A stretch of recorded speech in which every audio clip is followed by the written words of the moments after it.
Hi, this is Gary Goodwin, founder of The Stuck Creative, and welcome. This is a place to come for tips, tools, and techniques for getting unstuck, working on your project, and getting it done at last. I think it's imperative to know how we experience something, to stop and get a feeling for how we're experiencing the work that we're doing.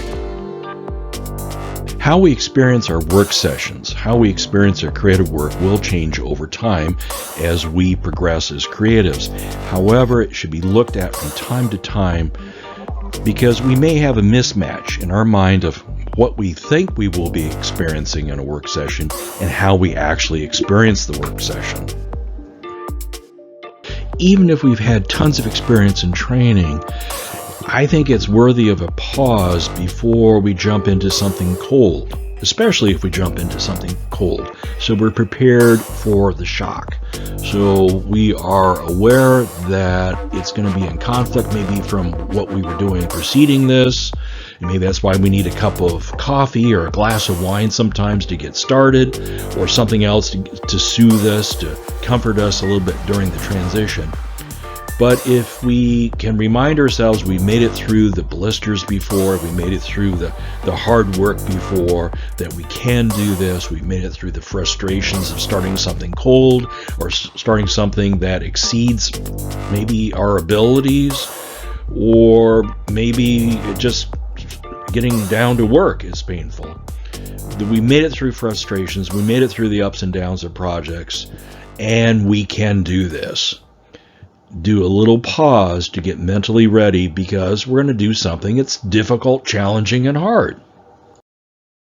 Mismatches can really throw us off.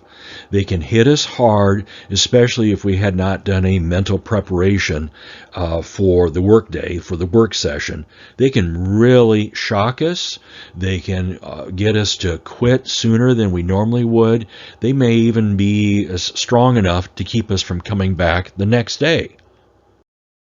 Let's just say I saunter into my work, and I want to put the emphasis that I'm not talking about problematic projects. I'm talking about the work session itself. And we can saunter in sometime and not really give it much thought, or it's all going to turn out okay. I won't have a world of frustrations. Everything will move along, or I don't need to really think about it much. It's going to take care of itself. Now, if we've done work, any sort of work in our area, we know that most work sessions aren't as smooth as that. Therefore, if I saunter in with this easy expectation and I hit trouble, I may not stick around. If I go in with a more accurate expectation, say that no, it's not going to be smooth, it's going to be filled with almost like a wild beast that I'm either running from or I'm going to try to bring under control, or it's going to be anything but just easy, a picnic, a cakewalk, no problem. It's going to have ups and downs, and I'm going to get frustrated, and those frustrations are going to feel painful. I'm going to have uncertainties, and the doubts are going to make me, fearful. I can't do this, or why do I want to do this, and other things, other inner conflicts. Not going to feel under control, not going to feel friendly, may even feel torturous, will be painful. My expectation may also include that I may come up with checklists and notes, and I know where this project is going, where an idea is going, but it takes me for a ride, and it is a bumpy ride, and I have to adjust myself to compensate for the way it goes here and goes there and takes me down paths that I'm not expecting. That could be an expectation that I carry into a work session.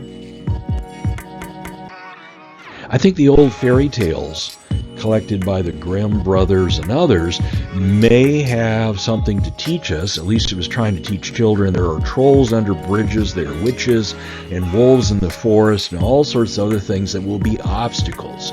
So if I have the expectation, the knowledge that my work sessions for me are often experienced, not in total, not all the time for the entire trip, but often feels like there are little traps, there's little obstacles, there's little parts of me and parts of the puzzle of what I'm trying to say or do that come out more like trolls, witches, and wolves in the forest, that I should be aware that the travels are not only bumpy and challenging, but they have these things that sort of come out of the darkness to make things difficult for me.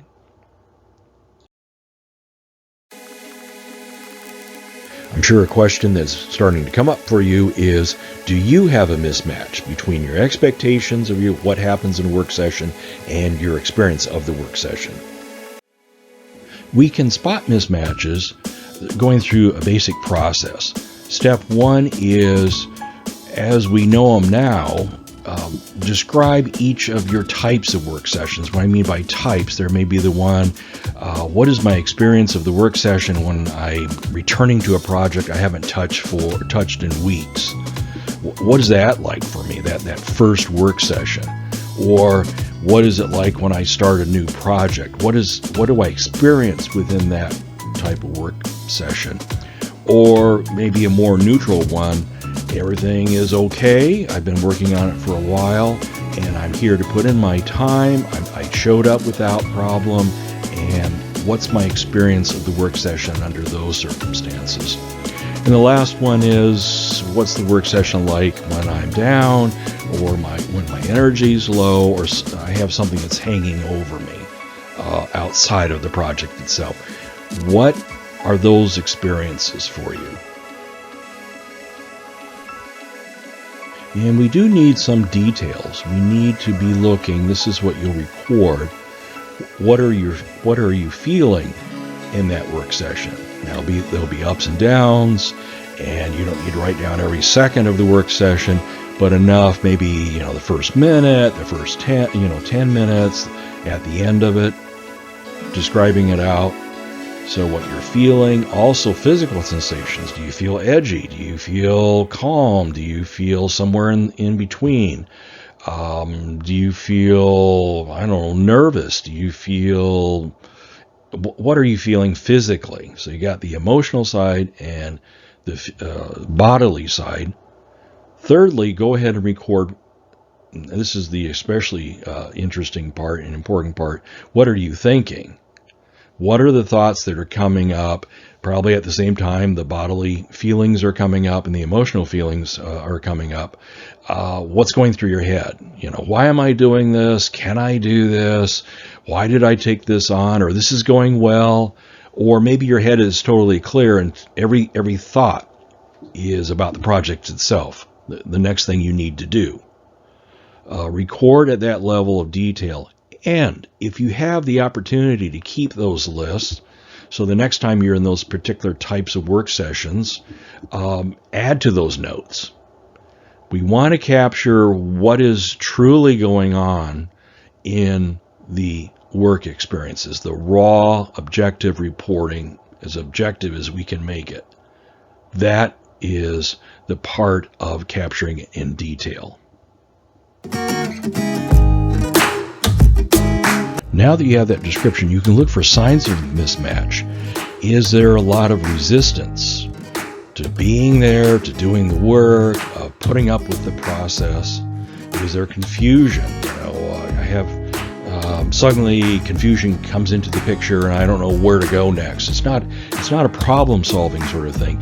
It is, I have to solve a problem or do something, and I feel this rush of confusion, not of creativity, not of desire of solving the problem, but just I'm lost, or this is too much. And that also will open us up to doubt and maybe surprise. We're surprised by the intensity of the experience. We probably have a desire to escape the work session, and definitely a refusal to accept what is happening, how hard it is, why it's going so slow, why aren't we going faster, why aren't we better at this?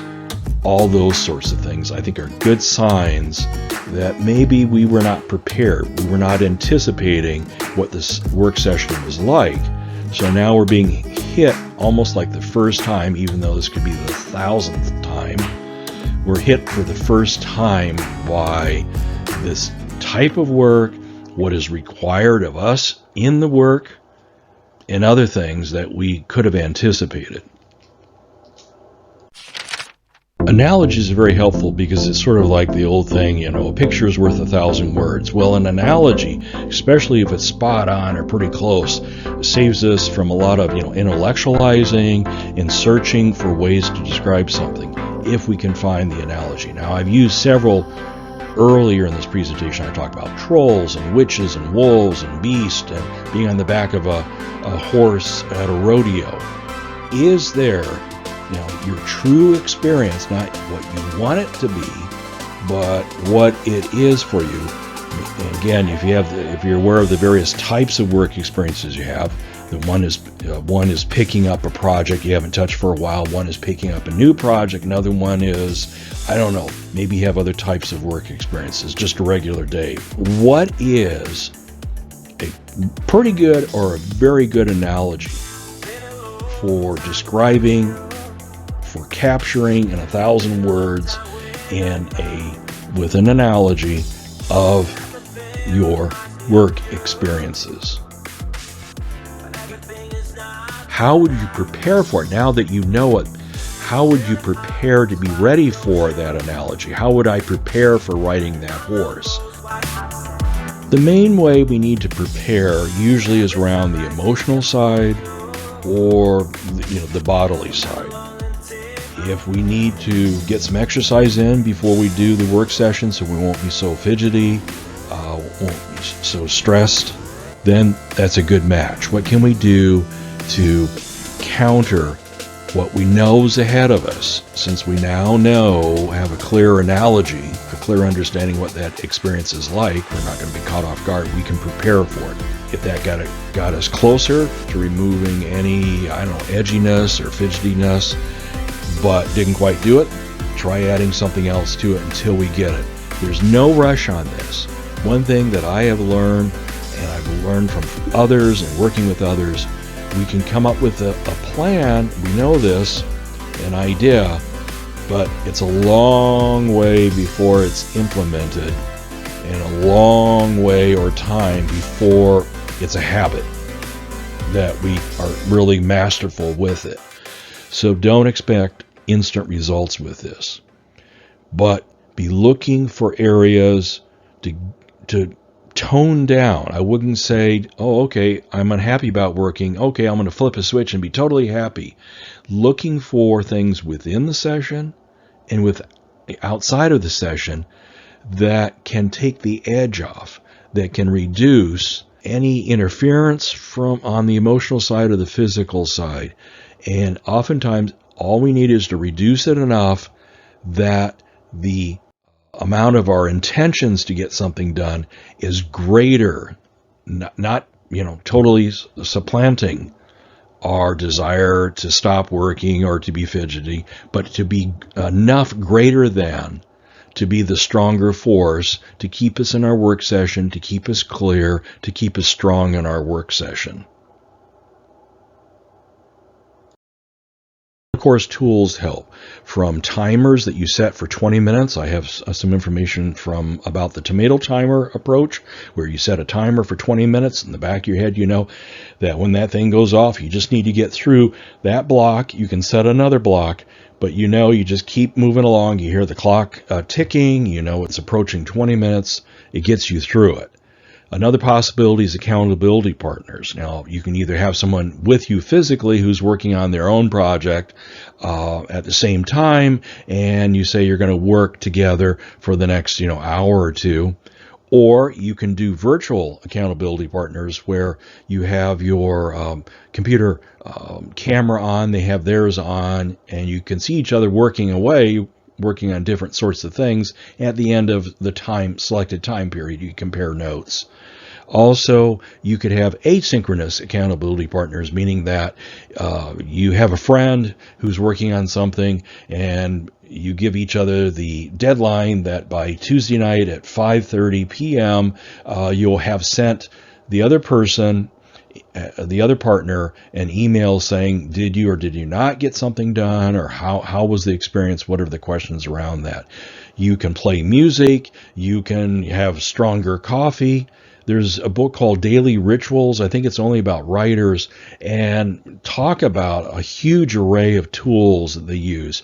Not necessarily something that each of us need to copy, but you'll see that the writers that everyone knows certainly had their rituals and certainly had their tools. So this is something we can avail ourselves to help us get through mismatches, or even get better matching things up where we should be, where we want to be.